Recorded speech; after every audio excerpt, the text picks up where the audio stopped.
The Kid LAROI just dropped his album titled F Love Savage. Now, I actually never heard of Kid LAROI, so I'm actually curious to see what this album can bring. Now, if you're new to my channel, I do music reviews that break down the artist, the songs on a project, and then last I'll finish with a review. So if you're a music fan, go ahead and hit that subscribe button right now. Let's try to get this video to 30 likes and 30 new subscribers. If you're already a subscriber, go ahead and comment squad. Let's go ahead and get to the video.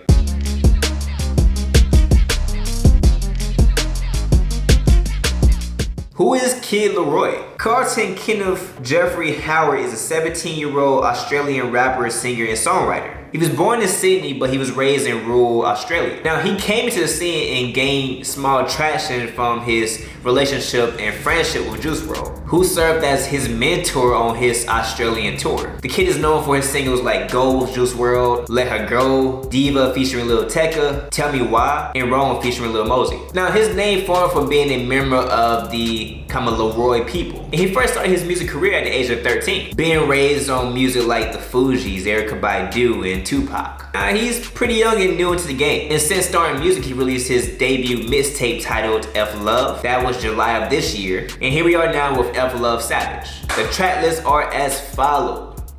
Now, I'm seeing some pretty good features. I'm seeing Marshmello, MGK, NBA Youngboy, Juice WRLD. So I'm kind of curious to see what this album is going to be about.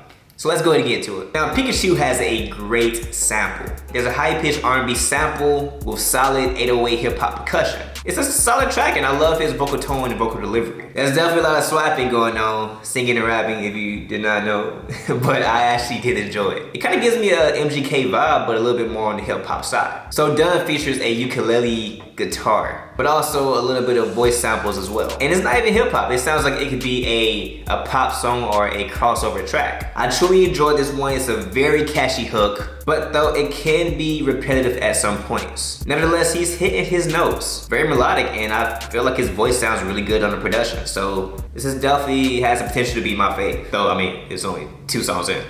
Now, Tragic talks about the tragedies that was around him, that includes losing friends, being broke and coming from nothing. And I truly enjoy his verses on the track. Now, when it comes to NBA Youngboy, I didn't necessarily enjoy his verse as much. Me personally, when it comes to the kid, it's a little bit more melodic, but when it gets to NBA Youngboy, the melodic tones are very lost. To me, it comes off as a little bit off key. But again, NBA Youngboy is not a singer, so I guess that's fine. The production is solid, and I do love the piano that's going on throughout the track. Always do switches up the style again. And to be honest, the kid can sing, well, without him. But nevertheless, I'm impressed. From a production standpoint, I do enjoy how there's a mix of pop and hip hop. And it's not doing too much to overwhelm his singing. It does just enough to allow for the voice to really showcase what he can really do. There is a catchy hook, and there's also a lovely guitar and 808 that consists throughout the track as well. Now, with Feel Something, I needed, the hook could have been better, but I do like what the song is about.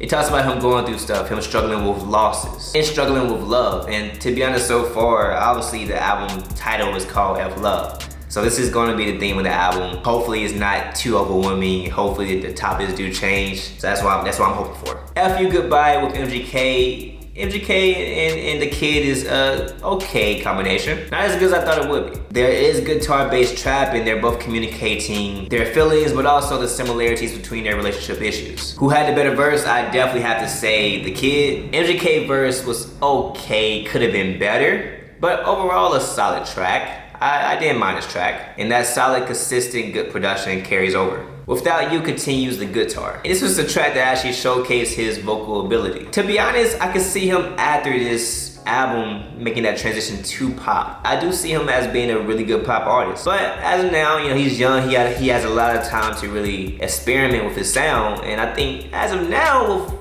what I'm hearing so far, he's not at a bad start. But again, he talks about that love-hate relationship that he experienced, and he's communicating his feelings towards a girl while also communicating of how he struggled with just the heartbreak itself. Maybe it was produced by Hans, and it also talks about relationship issues again. One thing I did like about this track, it did bring in different elements when it comes to a production standpoint. It did bring in a lot more string instrumentation. Wrong same topic.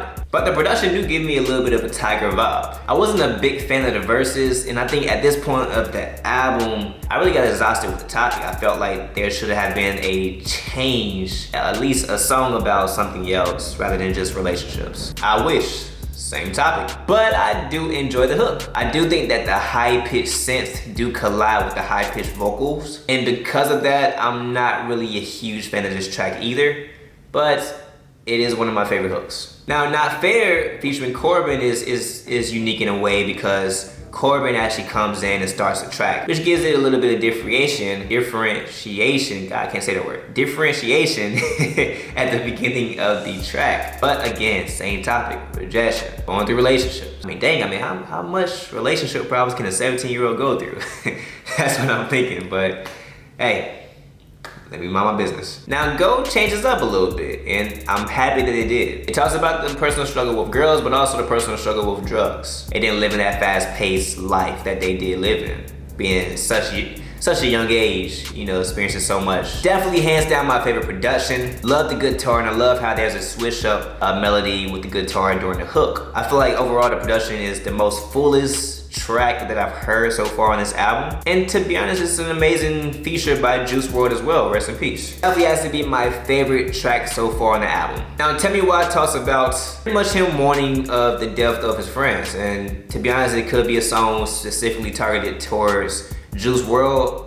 That's not confirmed, but that's what I think. Not a bad song, and the emotions continue throughout this track. It makes you feel for him. Same thing, I love this track as well just because of the production. The production is solid because of the piano that's going on throughout the track. I love the chord progression as well as the vocal spacing that it brings. But again, same topic. Erase You, same topic. Catchy hook. Running, same topic. Need You Most, So Sick. Again, same topic. Continues talking about a girl and how that girl hurts him and how that girl left him heartbroken. Now, they did sample the original So Sick by Neo, so it would have been better if Neo was actually on the hook. I would have been like, okay, bet, my favorite track. Now, I don't mind this song, it's not a bad song. I just think when it comes to being in the order of the album, song after song after song with the same topic, it just gets kind of dead for me. And then lastly, Selfish, again, same topic. I do love Joy vocalism on this track, but again, the same topic since, you know, to have an album of 40 something minutes, it just gets kind of overwhelming. But overall, the project it's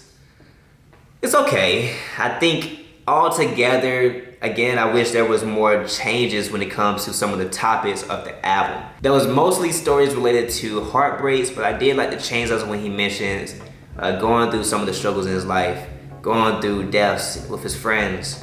I did enjoy those, and I wish there was a little bit more topics. For a first debut album, not counting the mixtape, I thought it was a solid project. I do see a lot of potential with the kid. I do think that he could easily make a pop crossover, and I think that his hip hop music is not bad either. One thing I did like about the album itself is it do have those two combinations. It had that pop feel, it has songs that just show his melodic tones, but then it also has that hip hop 808 feel songs as well. One thing I did wish it had was a little bit more turn up songs maybe. I think his vocal tone could have fit that. Now when it comes to the length of the project, it is definitely too long. 22 tracks is ridiculous. And then it gets ridiculous because it's 22 tracks with the same topics almost. If it was up to me, I would have just left it at the first disc. I thought that the first half of the album, the first disc of the album was very solid. Though I didn't think that the second disc was bad, I just think that it was just a continuation of the same topics. Now, out of all the songs, my favorite track is definitely Go featuring Juice WRLD. And to be honest, if I had to give my last ratings, I would probably say I wouldn't probably listen to this album again. So, here are my ratings for production. I gave it a 7. Thought it was okay, nothing that really stood out to me. Vocalism, I also gave it a 7. I did enjoy some of the features. I did enjoy his vocal tones, and I did enjoy the tracks where he actually showcased what he can do from a melodic standpoint. Yes, there was auto-tune, but it fits the pop trap vibe. Songwriting, I gave it a 6. Not the best songwriting in the world. I do wish there was a little bit more diverse topics. And then the overall feel for the album, I gave it a 6 as well. This is probably something that I won't listen to again. So altogether, if you sum everything up, that's a 6.5 for this album. Again, not my favorite album, but if you listen to the album, let me know what you think in the comment section. Okay, thank y'all for watching this video once again. If you like this video, go ahead and leave a thumbs up. Go ahead and subscribe and comment below. Let me know how you feel about the album and how you feel about the review. If you want me to review something in particular, comment that below. If you want me to review your album, definitely hit me up in my DMs on Instagram at Master Steve, or just email me at watchstevie.tv@gmail.com. And I can definitely review your album for you. Again, your only limitations are those in your own mind. And hi, Stevie TV out. Nav and Weezy just dropped their new album titled Emergency Tsunami. And that dropped November the 5th today. Now, I'm actually not familiar